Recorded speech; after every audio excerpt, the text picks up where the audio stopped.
Hi, welcome back to Recap Day. On Recap Day, I'm Seb, and I am your local imposter game dev. And I gotta say, this week was pretty damn good. I'm feeling pretty good about this project. You may recall last time, the buildings that I was able to make, the towers and the walls and the machines, didn't have any UI. Well, we've got UI now. And it's pretty handy being able to see the costs of everything you're trying to build. Right now, it's just a simple picture and a number. There's no details about anything just yet. But I've also enabled the ability to load resources from saved levels as well, so you're not forced to just sit and wait on resources to accrue at the start of a level. It's kind of nice. On top of that, I've now got this fancy time control here. Let's go ahead and maximize this. I've got some time controls here, and most importantly, I have cleaned up the movement for units. Right now it's using an animation curve, so it's not perfectly linear. I've also got the turrets. I actually did this part today because we didn't get it on stream yesterday.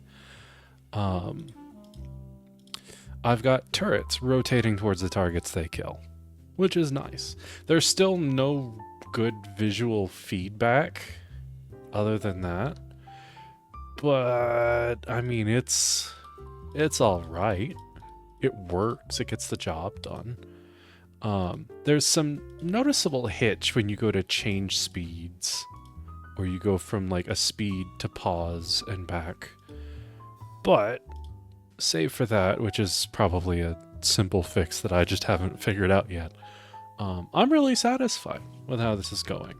And I think as I improve the pathfinding experience for different units, we should expect this to be a little more interesting in the future.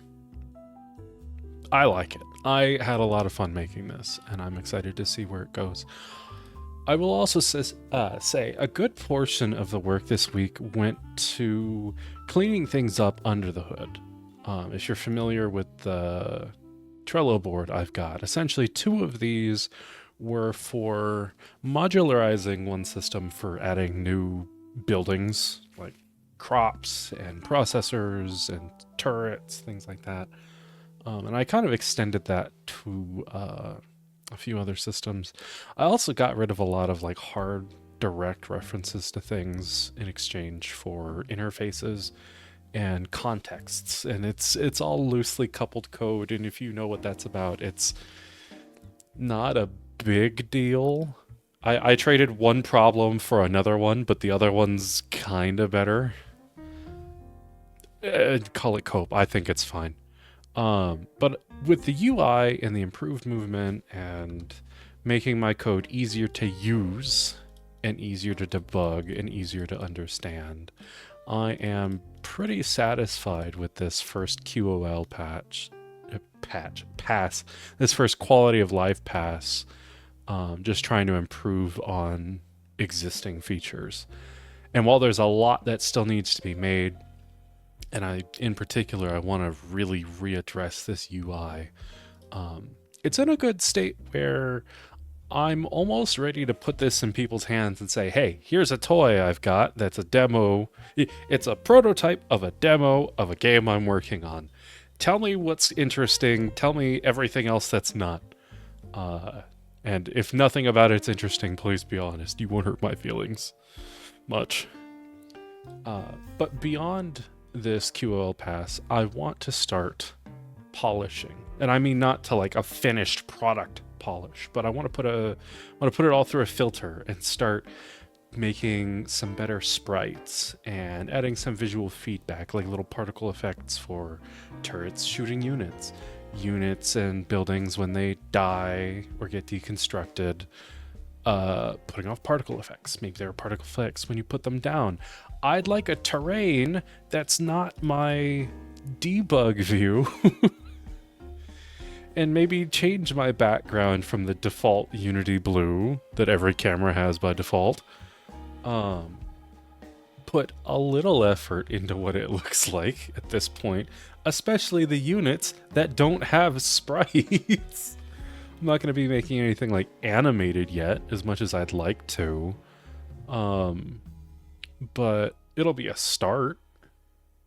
You know, in the past, I've never really gotten to a point of adding polish or adding juice and feedback to things, because I always put it off to the end. I was always focused on, oh, I'm going to get all the features and stuff done now, and it's going to be feature complete.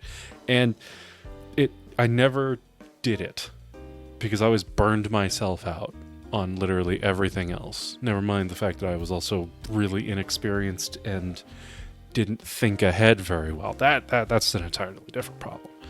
But I think at least giving a first coat of paint on the things we have now will be pretty nice to set me up for the first quote-unquote checkpoint. And I've added a new phase in the cycle here, which is checkpoint prep. You know, getting some very rudimentary menuing. I'm not even going to add like a menu scene. I just want to have some overlay saying, hey, here's how you use this thing. Here are the controls. Have fun. You know, press this button to restart the scene. Things like that. Doing as little new things mechanically as possible, but getting everything wrapped up into a state where I'll be content to put it in someone's hands. And no, we're not listening to this song. As much as I love the trumpet, we're not listening to that. And I'm hoping that, let's see, what is it? It's the 15th. I'm hoping by the end of the month, I will have a first playtestable version on itch. It's not representative of the final product. I literally just want to put the existing systems in front of people and say, hey, screw around with these for like 3 minutes. Tell me what's interesting, what's missing. You know, it's pretty obvious there's not a whole lot of game other than placing blocks down on a grid and pressing play or pressing pause. But it is a start for things to interact with.